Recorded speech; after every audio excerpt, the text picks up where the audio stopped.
you're like, oh, okay, all right, we got to bring these down a little bit, or these have to come up a little bit next time. And so that was where it was very important to have playback engineers who were like just masters at color and exposure and could, balance all these monitors. And, back in the day when it was all CRTs, NTSC, never the same color, trying to match a room full of CRTs was challenging as hell. When we I bet. when we did Deep Impact, there we built a real working MSNBC television studio on stage. And I had, I don't know, maybe 40 CRTs, banks of them across the newsroom, and they all had to look good. When we did, and that was challenging, but a little easier because those were all, high-end Sony production monitors. Then when we did Anchorman 2, there we had about 125 CRTs, and we were recreating a 1980 television studio that was supposed to be brand new. And, we shot this like maybe 10 years ago or something like that. And trying to find that many period CRTs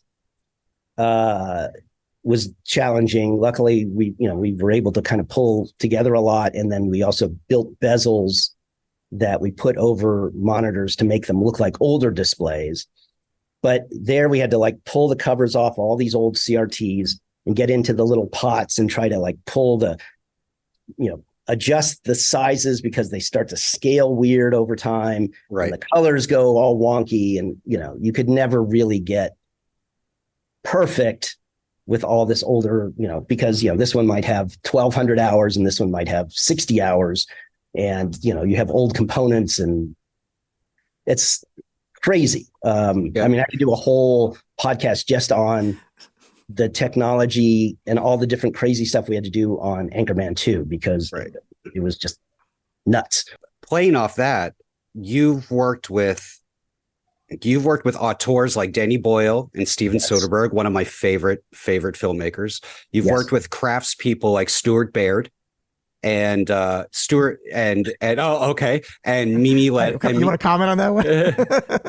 and Mimi Letter. I mean, Stuart Baird. Yeah. I mean, his editing skills. Well, I was just gonna say he's one of the great editors. Yes. Yeah. Not who you want to direct Star Trek. You typically not a great idea to get a first-time director who hates Star Trek to direct a Star Trek. So yeah, I didn't even know that. So, and then you're working on Picard, where there are multiple directors, and Frakes, who is a fantastic TV director.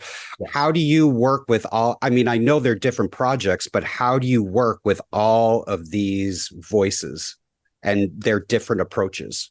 A lot of it is with great enthusiasm. And showing them what we can do for them, and giving them the ability to do things that they didn't even think of when they were writing, or not writing, but breaking down their scripts to shoot. And so part of it depends on kind of where we are in the process as far as when I'm brought on to the project. Because, as I mentioned earlier, one of the things I really enjoy doing is helping tell the story better, and finding cool ways to do things that is not something that most people would think of as how to, for example, on Solaris, we were using a variety of different holographic projection material so that we could basically float displays in air instead of doing it as a post effect. So early on in that film, George Clooney's character's in his apartment, and on his TV, which is this floating screen, or is this futuristic newscast with, all these different things happening. We built that all in an online editing session for over a weekend, that whole graphic, and then floated a piece of this special rear projection acrylic, and then, hid the projector so that they could do those shots. And then also in the spaceship in Clooney's quarters, there's a monitor, which is again like a piece of this acrylic, which we basically cut a hole in the back of the set below. So the displays, on the desk, and we cut a hole towards the floor and shined the projector up, and then, kind of, masked it. And that was before we had projection mapping software. So it was trickier, and because you're keystoning and doing all this other stuff to try to make the image bend over backwards to fit it. Yeah. I had just, when I did Solaris, I had just finished Nemesis, where we had done other cool stuff with projection, where we had taken this rear projection material and cut it and curved it. And so on the Riemann bridge, on the lower consoles, there's these kind of wraparound displays that were all done practical with projection. And then also in the Riemann bridge, there were the upper displays, upper consoles. I had gotten these 1,000 lumen laser, they weren't laser, but projectors, and built them into the console, and they shone up and hit a 50-50 mirror, and half the image went, and it was a chromatic coded mirror, so that it split the color. So part of the image in color went up onto the aliens' faces, and another part bounced forward onto a piece of curved rear projection material. So the front piece was green, a green graphic, and the part that was up on the aliens' faces was this kind of pinkish hue, same graphic, but just different looks. And that was all done, again, practically. Nobody from the art department said, hey, can you build this thing that does this? I was like, hey, we can do this thing, which will look really cool. And then, I work with them and come up with these cool things. So that, so you got to keep giving the directors more candy, more things so, to play with, and they're happy. That's the key, right? Yeah. So you want to, and with Danny Boyle on Jobs. I was just going to say, in the case of Steve Jobs, your work, I mean, I saw the film a few times. I really enjoyed it. Your work is actually part of the drama. Yeah. Right. And now you're working with the timing. I'm guessing now you're working off the timing of Fassbender and Jeff Bridges, because if they're not reacting to it, it's symbolically in unison with their performance. Yes, no? Well, yeah, I mean, yes and no. So, for example, when we did 3 different keynotes, because we had, 3 different years that were represented, the original Macintosh release in 84, and then the next release in 1988, and then the iMac in 98. And each one of those actually contained the original parts of the original material from those keynotes, which again is a whole other story of how I got all that material. But yes, those were built using, ironically, coincidentally, Apple's Keynote software, which Jobs had done for keynotes. And so that they were basically a queued slideshow or a queued presentation, so that as they were, we knew on this line, you go to here, and this line, you go to there. And so that, it tied to the script and to, what their dialogue was. So yes, the performances were, it's kind of a give and take. So sometimes they're responding to what we're bringing up on screen, or sometimes we're responding to their line, which cues us to bring up the next piece. Yeah. I thought your work in that one definitely played in with the storytelling. Like, that was your job as storytelling. Yes. I'm not saying the others are not, but that one I felt the biggest impact on. I remember talking to my friends afterwards about it. It really adds to the drama.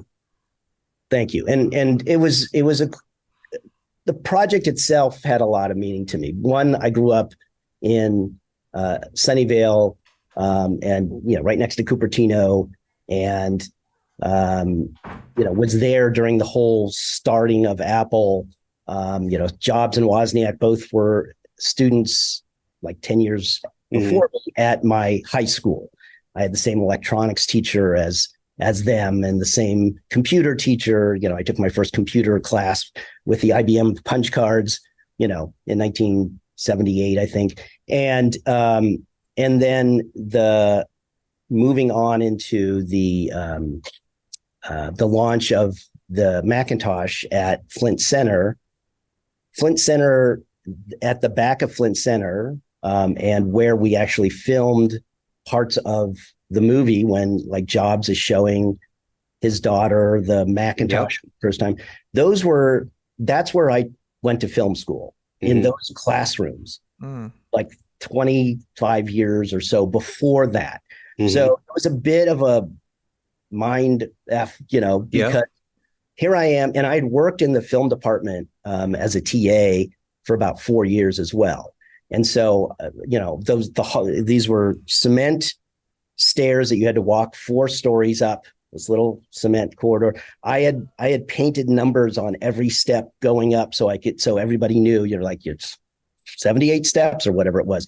And those numbers were still there, so many years. I had graduated in 84 or 85, something like that from there. And, the film department had subsequently moved to a different place on campus, but this stairwell still contained all the, the painted numbers that I had put there. That's right. And the production designer had them covered up with waterproof paint, supposedly, because he didn't want them in the shot. I was so pissed.